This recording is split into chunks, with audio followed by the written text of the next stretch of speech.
Hey y'all. So I wanted to come on and talk about kind of like being in God's presence. The other day I was sitting here and I'm like, have you ever had a feeling of like running around like a chicken with your head cut off and you're just running around in circles and you're not accomplishing anything that you ever set out to do?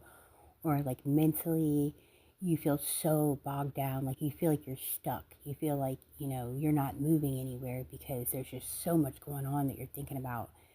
Um, well, the other day I had one of those moments and like literally I started bawling because God's like, you're focused on all this stuff and you don't realize that I'm right here. Like you think you're alone, but you're not. I'm right here. Like I'm right here with you all the time. Like my presence is here. And I just started bawling and sobbing and my hands and started shaking. And I'm like, wow. Like, sometimes it takes a lot to like sit us down and like breathe and be calm for a minute and realize that we're never alone. God is always there with us. Like if we ever have something going on, we could talk to him, we can spend time with him, quiet reflection with him, like anything. He's there. Like so I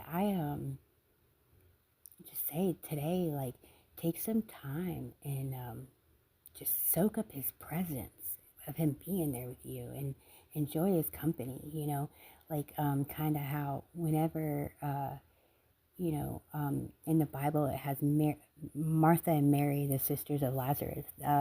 They were having like a little get together at the house and Jesus was there and Mary was with Jesus and Martha's cleaning, getting everything together for, all the people that are there. And she's like, comes up and Mary is with Jesus, at his feet. And Martha's like, Jesus, aren't you going to say something, like, uh, tell Mary to come help me. And Jesus is like, Martha, Martha, like Mary is doing, you're doing a good job, but Mary is doing, and it will be credited to her for good because she was spending time with him. So Martha is sitting there so busy with work that she wasn't even realizing, hey, Jesus is right here. I could be spending time with him like my sister is instead of working. Like that could be done later. Like, I mean, Jesus is right here. Let me get at his feet too and let me like, soak it up. So sometimes, we get so busy in life that we don't even realize that God is right in front of us, just waiting for us to give him some attention. So um, give him some attention today, you guys. He loves attention. All right, I love you guys.